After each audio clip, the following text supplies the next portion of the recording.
Hi guys, welcome back na naman sa aking channel. Today is a Tuesday and as you can see on my title, Life Lately. My life lately guys. If you notice, iba na yung room na ino-occupayan ko guys. Andito na pala ako sa room ni Naninya. Kasi last weekend, umalis na si Naninya guys, bumukod na. And so far, nag-adjust pa rin kami na wala na sila dito, especially yung baby alas namin. Pero ganun talaga ang life guys. Kapag mag-asawa ka na kasi, whether you like it or not, mas mainam pa rin talaga yung bumukod kayo. So, two of my children na sina Kuya and Ninya ay both wala na dito sa bahay physically. They are all living separately now with us. And so far, happy naman kami guys na nakita namin kasi yung bahay na nirerentahan ni Naninya. Pakita ko dyan. Okay din naman. It's an apartment and malinis din naman yung ano nila, kapaligiran. And I'm sure Alas would definitely adjust right away to the place kasi nga kahit na bago pa yun sa kanya, yung bata namang yun is resilient naman siya to changes.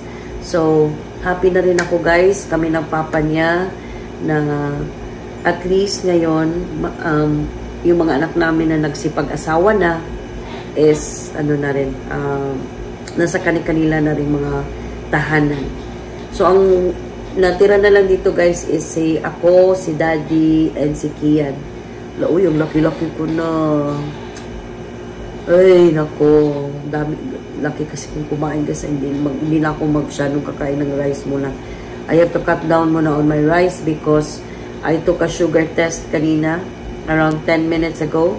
Ang taas ng sugar level ko, 100 plus. Oh my God. So, uminom kaagad ako ng gamot para at least mag-subside kaagad yung natin, sugar count natin. Kahapon, kagabi din kasi guys, kumain kami ng cornetos. Ito talagang ice cream. Ito talaga yung pahamak sa mga sa mga diabetics. Pero wala. Minsan lang naman yan guys. Ngayon hindi na ako kakain nun. Kasi nga nagsushoot up yung aking sugar count.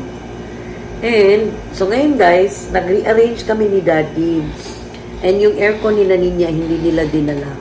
Kasi siguro walang doon, walang paglalagyan.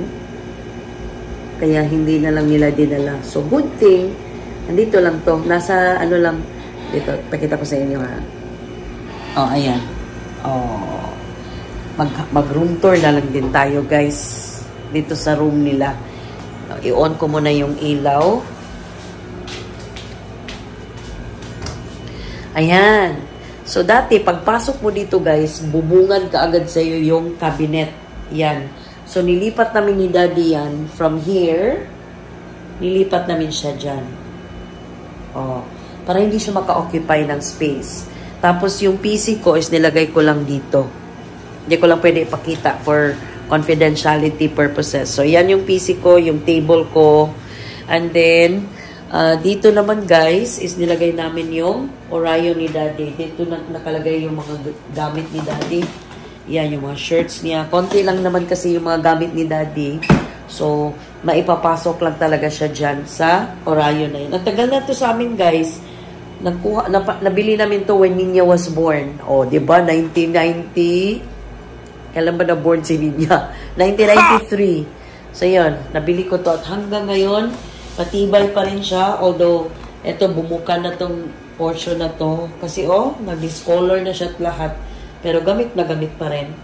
And then dito, nilipat ko din yung mga essentials namin ni Daddy. Or actually ni Daddy, like yung cotton buds. Itong lotion ko sa loob, nilagay ko na lang siya dyan. Para after ko maligo, dito na lang magbibihis. And then ito din, yung deodorant ni Daddy. And then yung mga and mga pangtahi ko.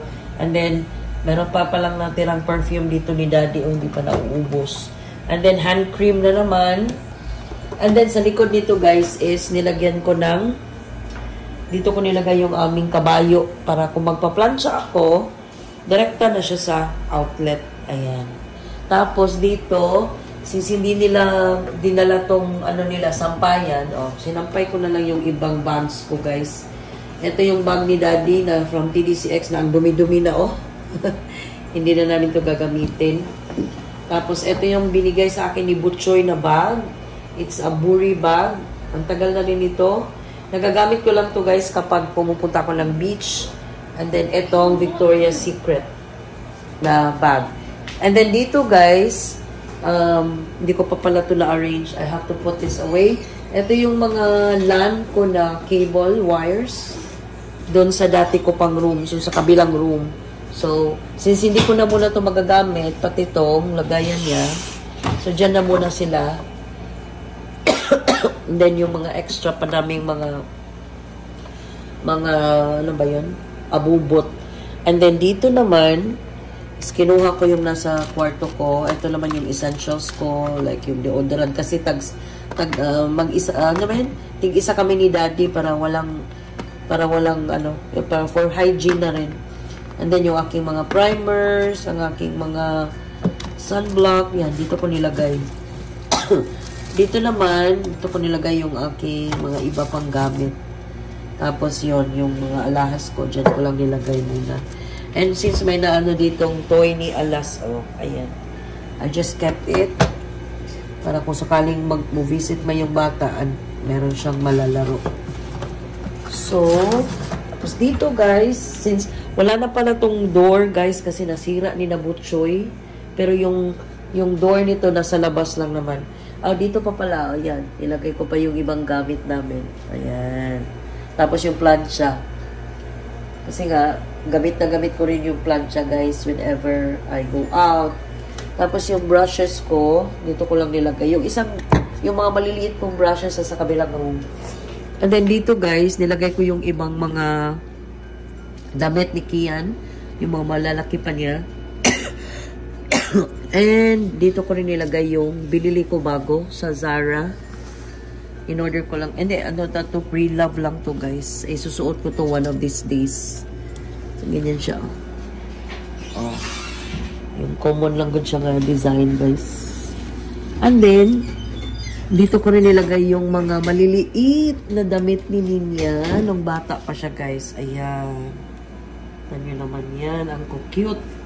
Ang cute ng mga damit ni Ninya dati. Ayaw na kasing ipamigay. So, kita nyo naman yan. Cute yan. Pati din yung kay Kian, nung bata pa siya. Nung, ano pa yata to? Nursery. Dun sa Ideas. Hindi ko na lang din, yan. Hindi ko na to tinapon or pinamigay kasi gusto ko ma-preserve ba. And then, ito hindi din dinala ni Ninya. Ito yung lagayan ng mga undies niya. Pero wala akong may lalagay dyan kasi meron pa naman akong lagayan dun sa kabila. Alright. And then dito, guys, sa isang cabinet, ito talaga si Kelly. Talaga siya marunong magsara ng cabinet niya. So, dyan ko nilagay yung lahat ng aming mga towels, bed sheets. Meron pang bed sheets dun sa kabilang room. And ito lahat yung kay Kia na lang. Ayan. Ito, may mga bago siya, pero ayaw niya. Ipamimigay ko na lang sana to, o ibibenta ko na lang tong mga to. Kasi sayang din. Hindi niya magagamit. Ayaw daw niya. So, arte talaga ng anak ko, masyadong mapili. Ay! Ano ba to? Hindi nasasara. And then, ayan, yung ibang, towels. And then, ibang, ito naman yung mga pang, ni Kian. Yung mga pang-uran ba? Or pang-bahay. So, dito, empty. Dahil, dami pang empty dito. Ito pa. Ito dati yung lagayan ng damit ni Alas. Wala na. May natira pa siyang toy dyan. So, yun, guys. Yun lang ang aking, ano ba to? Tapos kahapon, nagpa-laundry kami ni Daddy. Ayan. Isang lang, supot. 160 lang yung nabayaran ko. Mas okay ako dito guys sa pwesto ko dito sa room nila. Kasi solo ko yung room and tuwing may call ako or tuwing may meeting ako, at least hindi na didisturbo yung sina Daddy and Kian kung natutulog man sila sa kabilang room. So yun ang ganap ko. Then bababa ako later, magbe-breakfast ako guys. And then yun lang. May duty ako today. 5 to 2 na yung shift ko guys. 5 a.m. So gumigising ako 4:45 a.m. Naglalagin ako on time para at least magabayan ko yung aking bagong team. Kasi bago na naman yung team ko guys. So yun lang ang ganap ko for today. I think I will end na. Kasi haba na naman to. 10 minutes na naman to. But overall guys, I can say that medyo unti-unti na rin kami nakaka-adjust. Yung first night talaga, hindi talaga. As in, umiyak talaga ako guys kasi namimiss namin si Alas. Pero wala kaming choice guys kasi hindi naman kami yung parents ni Alas eh. Sila naman Butchoy and Ninya. So I wish them well. I wish them good luck. And sana is maging successful sila. At hindi lang sila, wag silang bigyan ng maraming mga pagsubok. Although hindi yan maiiwasan talaga. But I wish all my children well. Si Kuya din. I know he's in good hands naman with Papay, of course. And nakita nyo na rin naman yung bahay ni na Kuya. Yung kinanin niya na lang, hindi pa. Pero who knows, one of these days, makavisit kami dun sa bahay nila. And we get the chance to have a house tour naman sa kanila guys. Although yun sa pinagre-rentahan nila.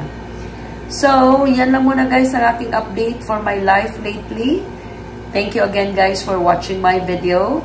And thank you sa lahat ng mga supporters ko, sina Ambre, April, Busha family, Gwendy, Amber, and si Earl and Miranda, and si Samsam Malazarte. I'll see you guys again on my next vlog, people. Ingat kayo parati guys dahil ang mga kabit ay nasa tabi-tabi lang.